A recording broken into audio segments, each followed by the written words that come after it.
भारत की सामाजिक संरचना सदियों से जाति व्यवस्था में बंधी हुई थी। ऊंच और नीच की ये परंपरा इतनी गहरी थी कि उसने इंसानियत की जड़ों को ही कमजोर कर दिया था। डॉक्टर भीमराव अंबेडकर ने इस व्यवस्था को केवल सामाजिक समस्या नहीं बल्कि राष्ट्रीय अपमान कहा।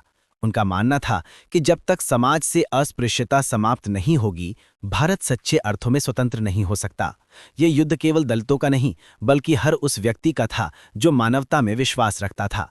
1927 में अंबेडकर ने महाड़ तालाब सत्याग्रह का नेतृत्व किया। महाड़ महाराष्ट्र का एक छोटा सा कस्बा था जहां दलितों को सार्वजनिक जल स्रोतों से पानी लेने की अनुमति नहीं थी। अंबेडकर ने हजारों दलितों को संगठित किया और 20 मार्च 1927 को महाड़ तालाब पर जाकर पानी पिया। ये सिर्फ एक जल स्रोत का मामला नहीं था, ये आत्मसम्मान की लड़ाई थी। दलित समाज ने पहली बार कहा कि हम भी इस धरती के समान अधिकार वाले नागरिक हैं। इस घटना ने पूरे देश में हलचल मचा दी। उच्च जाति के लोगों ने इसका विरोध किया, लेकिन अब आवाज उठ चुकी थी और इसे दबाना असंभव था। अंबेडकर ने उस दिन कहा था कि हमने केवल पानी नहीं पिया, हमने अपने अधिकारों की प्यास बुझाई है। महाड़ आंदोलन के कुछ महीनों बाद अंबेडकर ने एक और ऐतिहासिक कदम उठाया, मनुस्मृति दहन। उन्होंने प्रतीकात्मक रूप से उन ग्रंथों को आग लगाई जो समाज में जातिगत अन्याय को धार्मिक रूप देकर स्थायी बना चुके थे। 25 दिसंबर 1927 को महाड़ में हजारों लोगों की उपस्थिति में अंबेडकर ने मनुस्मृति की प्रतियां जलाईं। ये सिर्फ किसी पुस्तक का दहन नहीं था, बल्कि उस मानसिकता का विरोध था जो इंसान को जन्म से नीचा बताती थी। उन्होंने कहा कि धर्म का काम इंसान को जोड़ना है, बांटना नहीं। इस घटना ने भारतीय समाज में चेतना की लहर फैला दी। ये विद्रोह अब केवल सीमित वर्ग का नहीं बल्कि एक राष्ट्रीय आंदोलन बन चुका था। अस्पृश्यता के खिलाफ उठ खड़े होने के कारण अंबेडकर को समाज के बड़े हिस्से से विरोध का सामना करना पड़ा। उन्हें अब शब्द कहे गए, सभाएं तोड़ी गईं और कई बार शारीरिक खतरे भी झेलने पड़े, लेकिन अंबेडकर कभी डरे नहीं। उनकी नज़र हमेशा उस लक्ष्य पर थी जहां हर इंसान को समान अधिकार मिले। वे कहते थे कि मैं उस समाज का हिस्सा नहीं बनना चाहता जो इंसान को इंसान नहीं मानता।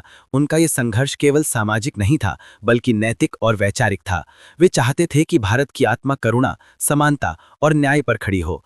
अंबेडकर ने समझा कि केवल सामाजिक आंदोलन से बदलाव संभव नहीं है। जब तक दलित समाज राजनीतिक रूप से सशक्त नहीं होगा, तब तक उसका शोषण समाप्त नहीं होगा।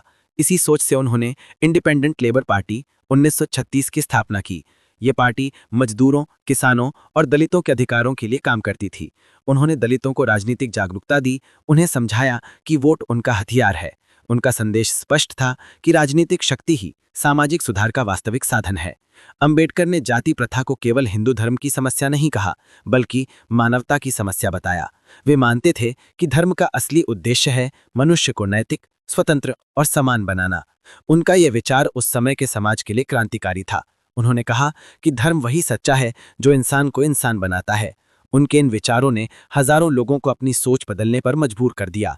दलित समाज अब केवल संघर्ष नहीं कर रहा था बल्कि आत्मसम्मान के साथ जीना सीख रहा था। 1920 और 30 के दशक में डॉक्टर अंबेडकर का नाम समानता, न्याय और विद्रोह का प्रतीक बन चुका था। उनकी हर सभा में हजारों लोग जुटते थे। वे अब केवल दलितों के नहीं बल्कि भारत के विवेक की आवाज बन चुके थे। उनकी ये लड़ाई केवल समाज के एक हिस्से के लिए नहीं थी बल्कि हर उस व्यक्ति के लिए थी जो अन्याय के खिलाफ खड़ा होना चाहता था। वे कहते थे कि अगर समाज में कोई नीचा है तो मेरा धर्म है कि मैं उसे उठाऊं। डॉक्टर अंबेडकर का ये दौर भारत के सामाजिक इतिहास में एक नए युग की शुरुआत था।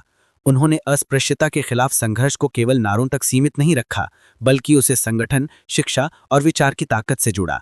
उनकी कलम और आवाज ने यह साबित किया कि समाज बदलने के लिए तलवार नहीं बल्कि चेतना की जरूरत होती है।